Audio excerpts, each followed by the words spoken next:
Good morning, everyone. We're learning Mishna Erevin, Perek Yud, Chapter 10, Mishna Yudalid, Mishna 14.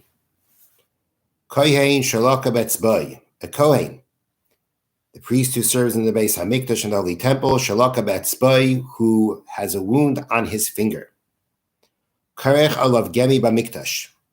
If you can wrap a reed around the wound in the Beis HaMikdash, Medina, but not in the country, meaning anywhere outside of the Beis HaMikdash. So what's the issue with this reed? The answer is that there is a rabbinic prohibition to take medication or to engage in any kind of healing procedure for, let's call it, a minor ache or pain. Once it gets beyond that, it's a different discussion, but what we'll refer to as a minor ache and pain, there's a prohibition to take medication or to do any kind of healing procedure. This is because the sages were concerned that if we would allow that, you'd actually come to grind the herbs that were used in making medications. That would be a Torah prohibition. Therefore, medications, healing procedures are rabbinically forbidden on Shabbos.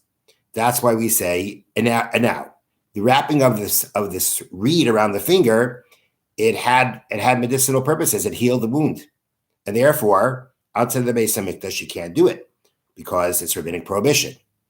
Now, in the Beis HaMikdash, as we've been learning until now, rabbinic prohibitions are suspended for the purpose of being able to do the avodah, to do the divine worship in the Beis HaMikdash. So why would the Kohen need this reed in order to wrap this reed around his wound to do the service?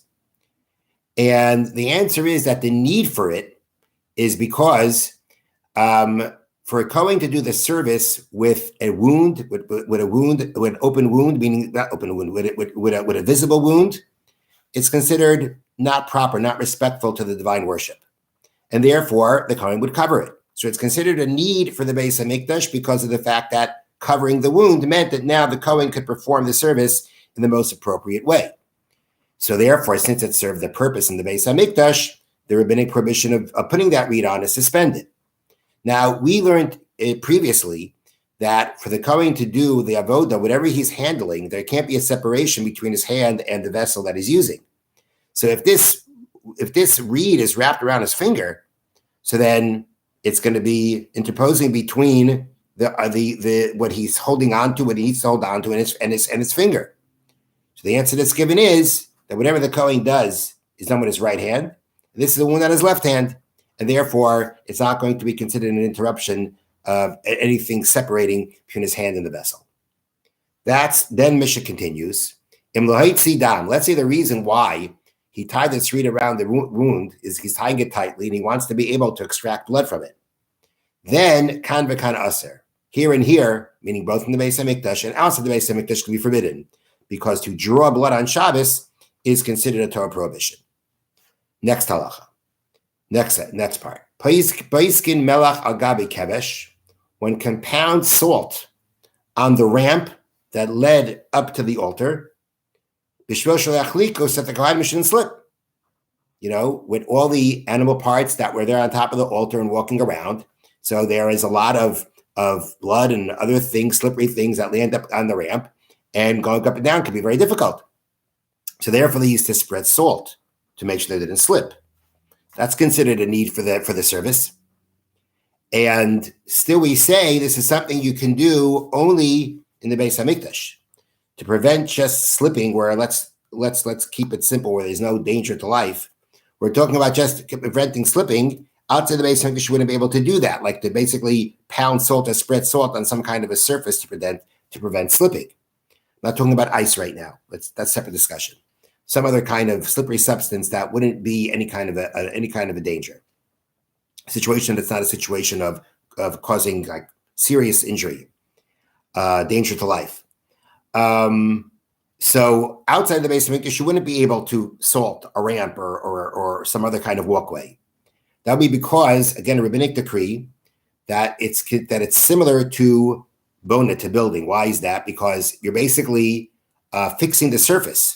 You're improving the surface of this ramp, and that resembles building, and therefore it is rabbinically forbidden. But since it's in the Beis HaMikdash and it's needed for the Beis HaMikdash, it's suspended. Now, another thing that's pointed out is that if you're pounding something, like you're grinding something up, as that's what it says here, you're taking the salt and you're breaking it into little pieces, that should be the Torah prohibition on Shabbos called tochin, grinding. The case here is that it's not that problem because it depends what kind of salt you're talking about. We're talking about salt that had already been separated, but it clumped together. So now you want to re-separate it. You want to separate it, you want to get it separate again. That's not a problem. Something that was in small pieces and then clump back together, you can now break that up again into small pieces. That's not a problem of tochin, of grinding. That actually falls under a principle called ein tochin acher tochin. There's no grinding after grinding. But if we're talking about salt that has never been pounded, never been ground, then you couldn't do that here in the Beis HaMikdash either, because Torah prohibitions are not suspended for the sake of the avoda, during the divine worship, except for those things that are clearly, the Torah clearly tells us to do, even on Shabbos. The third part of the Mishnah is umamalim mibar hagoyl mibar hagodol begalgal b'Shabbos. We can fill from the well. We can fill up water from the well. Now, these two wells I'm about to mention were wells that were found in the Beis HaMikdash, the Beis HaMikdash property. One was called the Exiles well, and one was called the Great Well. And we're talking about filling them megalgal using a wheel, using a pulley system, not just dropping the bucket down, but using a wheel to get the bucket down and bring the bucket back up. So we can do that in the Beis HaMikdash. What's the issue?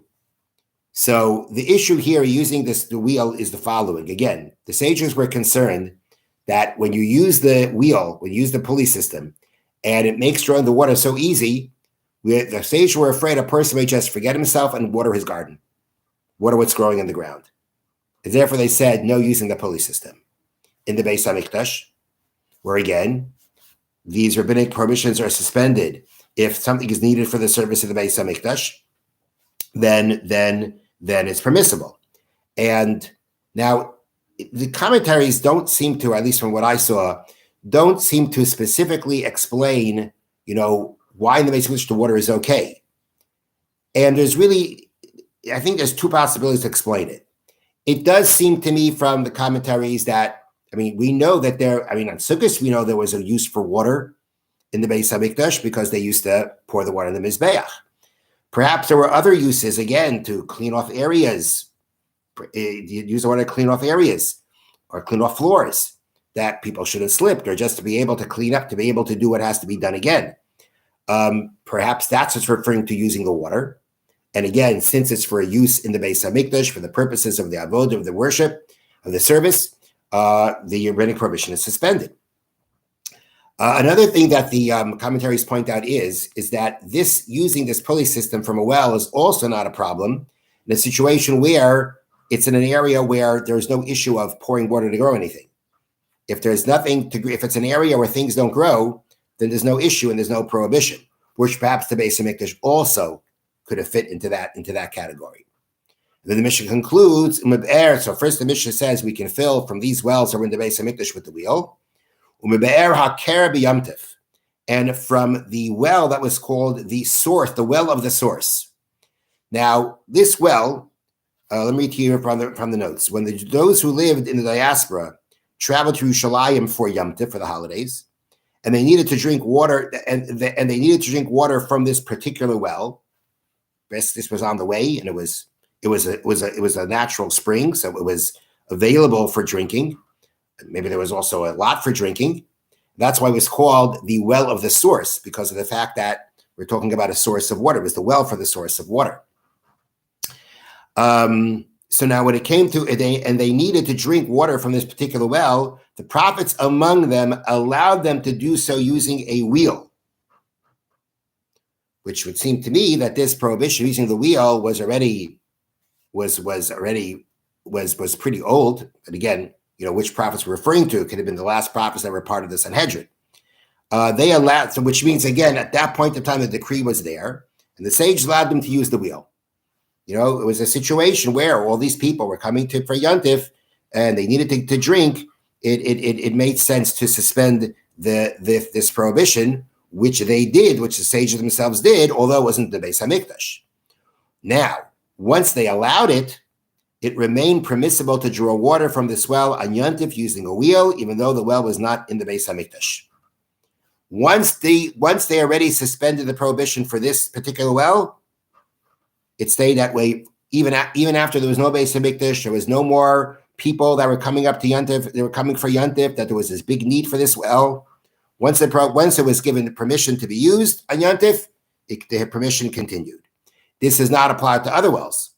Other wells, the prohibition remains. This specific well, not in the Beis Hamikdash, you're allowed to fill it with the well, even though in other places you wouldn't be able to do so. Have a wonderful day.